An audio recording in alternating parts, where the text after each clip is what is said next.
I never intended for the joke to land the way it did. We were at a dinner party filled with laughter, the soft clinking of wine glasses, and the kind of light-hearted chatter that seems innocent until it cuts too deep. My husband, Mark, sat beside me, his familiar smile barely concealing the weariness of another long week.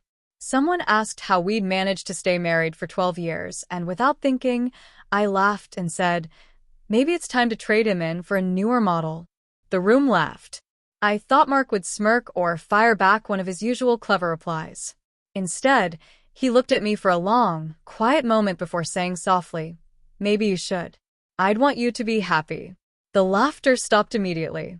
You could almost hear a fork hit the plate. My stomach twisted as I tried to laugh it off, but something in the air had shifted.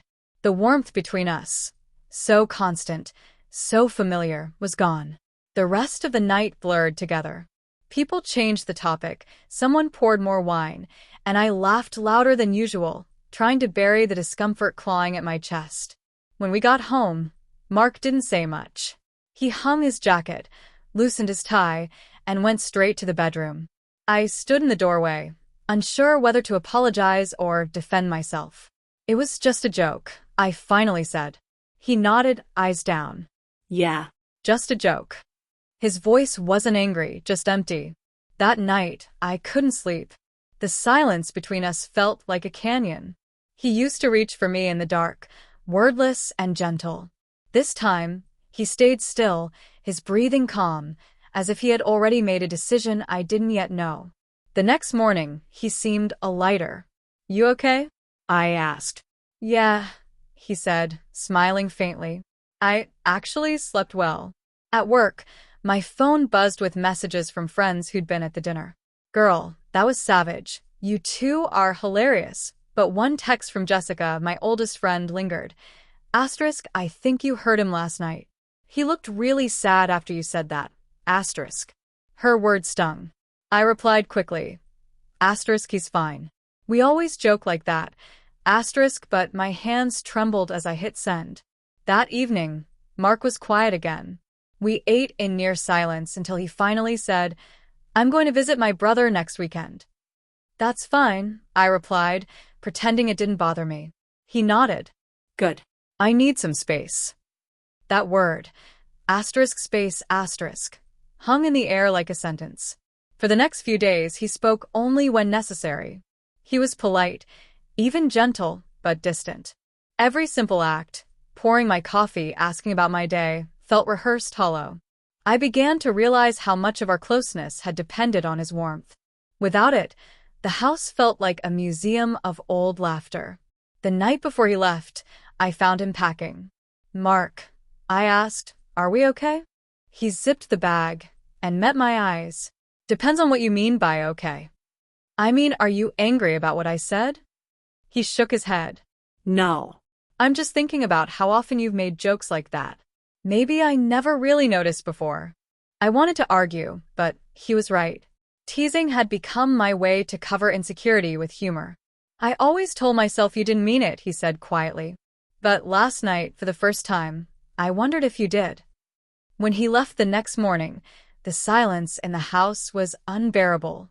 I tried to distract myself, cleaning, calling friends, watching shows, but everything reminded me of him.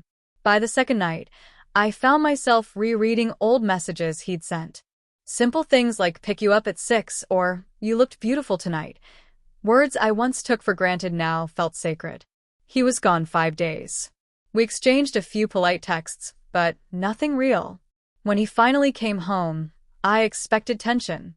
Instead, he hugged me lightly and said, You look tired. His gentleness broke me more than anger ever could. For a while, things seemed almost normal again. We had dinner together, watched a movie, even laughed once or twice, but the laughter felt fragile, ready to break. The following weekend, we attended another small gathering with some of his coworkers. I wanted to prove to them, to myself, that we were fine. At first, everything went smoothly. Mark seemed relaxed. Then one of the guests joked, You're too patient, Mark. I'd lose my mind if my husband forgot our anniversary, like you did last year. Mark chuckled. I've learned patience the hard way. Everyone laughed politely, and then someone turned to me and said, "Hey, do you have any new jokes tonight?" The one about trading in your husband was hilarious. My throat went dry, but before I could respond, Mark spoke. "Actually, I have one," he said calmly. The table went quiet. He looked at me and continued, "Emma joked once about replacing me with a newer model. I told her she could, if it made her happy. What I didn't say is this: if a man truly loves his wife, he doesn't joke about replacing her, because love isn't a competition. But if a woman jokes about replacing her husband, maybe she's already forgotten that he's not a model. He's the man who built the life she's standing on." The room fell completely silent. Mark hadn't raised his voice, but every word landed with quiet precision. I felt my face burn as the air grew heavy around us. Someone changed the subject, but I could feel every pair of eyes on me. When we got home, I followed him into the living room. "That was cruel," I said. He looked surprised. "Cruel? I only told the truth." "You embarrassed me." He sighed softly. "Emma, I didn't embarrass you. I reminded you that words matter, especially from the person you love." Then, as he walked past me toward the kitchen, he added, "You wanted a reaction. You finally got one." His calmness stung worse than anger. I sat there in silence, realizing he hadn't humiliated me. He'd just held up a mirror. The next morning, I found a note beside my coffee mug. It read, "Asterisk, don't worry. I'm not leaving. I just needed you to see me again. Asterisk." I stood there for a long time, staring at those words, a lump in my throat. For the first time, I understood his silence hadn't been about anger. It had been about disappointment.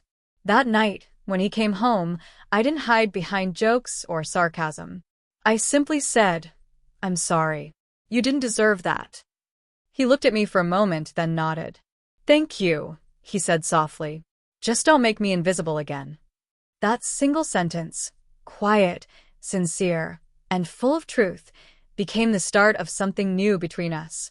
Since then, I've learned that jokes aren't always harmless. Sometimes they're confessions dressed in humor.